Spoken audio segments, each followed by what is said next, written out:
Start करते हैं। Editorial dictation 80 word पर मिनट की स्पीड से 5 सेकंड बाद।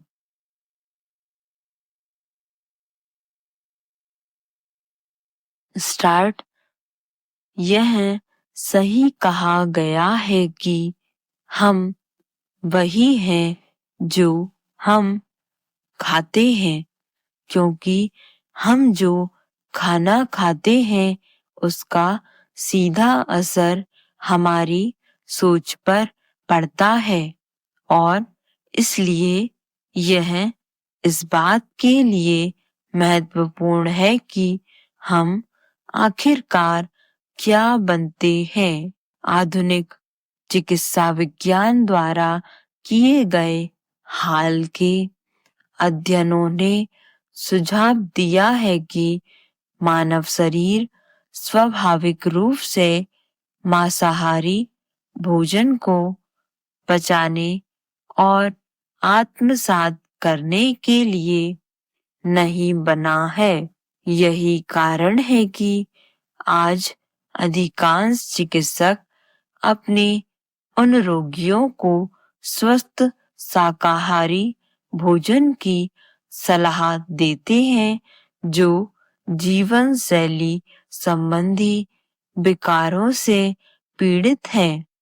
वैज्ञानिक अध्ययनों के साथ साथ दुनिया भर में किए गए व्यक्तिगत शोधकर्ताओं ने भी स्पष्ट रूप से बताया है कि जब किसी जानवर को मांस के लिए मारा जाता है तो उसे डर, चिंता और दर्द का अनुभव होता है। उसके बाद उसके हार्मोनल स्राव उसके उपभोक्ताओं तक पहुंच जाते हैं। पैरा, इसलिए ऐसा आहार शरीर और दिमाग दोनों के लिए अस्वस्थकर है।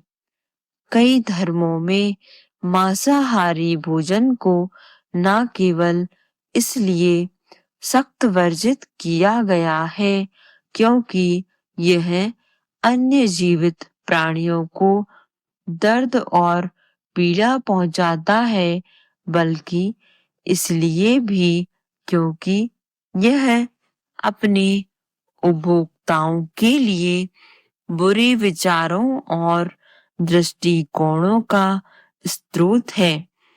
दूसरे शब्दों में, मांसाहारी भोजन मांसाहारी जीवन शैली का प्रवेश द्वार है। एक ऐसी जीवन शैली जहां बुराइयां आराम से रहती हैं। यह समझना चाहिए कि जानवरों के प्रति मानवीय क्रूरता खुद पर क्रूरता को आमंत्रित करने के अलावा और कुछ नहीं है। साथ ही मनुष्यों द्वारा मांस के बड़े पैमाने पर उपभोग की वर्तमान प्रवृत्ति अन्य जीवों के प्रति हमारे नजरिए और उन्हें अपने अधीन करने की हमारी इच्छा को उजागर करती है। पैरा, व्यापक दृष्टिकोण से मांसाहारी भोजन का बड़े पैमाने पर उपभोग मानव समुदाय पर पाप का बोझ डालने का एक तरीका है। कोई भी शांति मार्च, कूटनीतिक संवाद और सम्मेलन ग्रह पर शांति नहीं ला सकते जब हम इस ग्रह पर असहाय प्राणियों की हताश चीखों का बोझ डाल रहे हों। हम जो बोएंगे वही काटेंगे। यह बहुत ही विडंबनापूर्ण है कि दुनिया के बड़े पैमाने पर मांस खाने वाले विकसित देशों में पालतू जानवरों के इलाज के लिए बड़े कानून हैं और यह सुनिश्चित किया जाता है कि अगर पालतू जानवर को चोट पहुंचती है तो मालिक को जेल भी हो सकती है।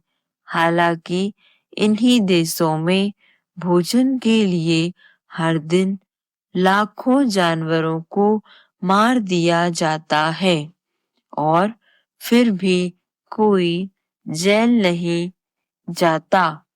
क्या यह आश्चर्यजनक नहीं है कि इतने सारे पशु प्रेमी मांसाहारी बने हुए हैं क्योंकि वे ऐसे भोजन को बनाने में होने वाली क्रूरता से जुड़ने में असमर्थ हैं।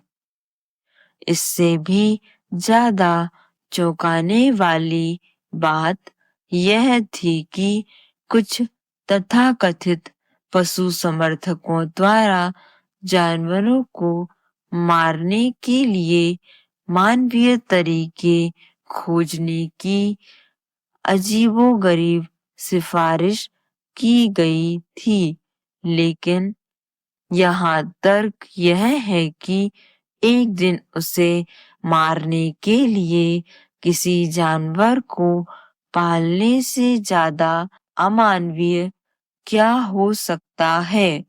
पैरा यह हर तरह से नैतिकता का उल्लंघन है। जानवरों की पीढ़ियों को घुटन भरी कैद में रखने से ज्यादा क्रूर क्या हो सकता है जो उन्हें केवल एक निर्दयी अंत की ओर ले जाता है और एक दूसरे के सामने जानवरों को मारने से ज्यादा क्रूर क्या हो सकता है। जब एक जानवर खून से लथपथ मर रहा होता है तो दूसरा डर कर अपनी बारी का इंतजार करता है। यह बहुत अफसोस की बात है कि सहानुभूति रखने वाले इंसानों के पास इतनी कम दयालुता बची है कि वे बस मारने का कोई बेहतर तरीका सोच सकते हैं। अब समय आ गया है कि हम सभी को खुद से एक सवाल पूछना चाहिए। हमारे विवेक को पश्चिम के किसी शोध संस्थान द्वारा स्वीकृत तर्कसंगत तर्क की जरूरत क्यों है ताकि यह महसूस कर सके कि दूसरे जीवों को मारना क्रूरता का एक रूप है। स्टॉप। धन्यवाद। आपको डिक्टेशन पसंद आई हो तो लाइक और सब्सक्राइब करना ना भूलें। जानवरों की पीढ़ियों को घुटन भरी कैद में रखने से ज्यादा क्रूर क्या हो सकता है जो उन्हें केवल एक निर्दयी अंत की ओर ले जाता है और एक दूसरे के सामने जानवरों को मारने से ज्यादा क्रूर क्या हो सकता है।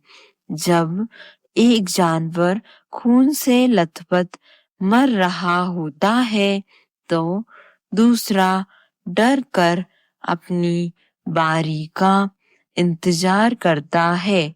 यह बहुत अफसोस की बात है कि सहानुभूति रखने वाले इंसानों के पास इतनी कम दयालुता बची है कि वे बस मारने का कोई बेहतर तरीका सोच सकते हैं। अब समय आ गया है कि हम सभी को खुद से एक सवाल पूछना चाहिए।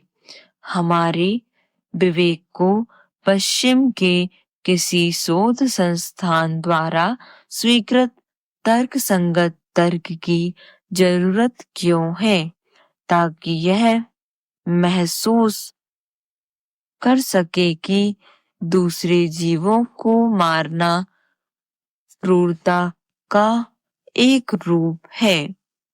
स्टॉप। धन्यवाद। आपको डिक्टेशन पसंद आई हो तो लाइक और सब्सक्राइब करना ना भूलें।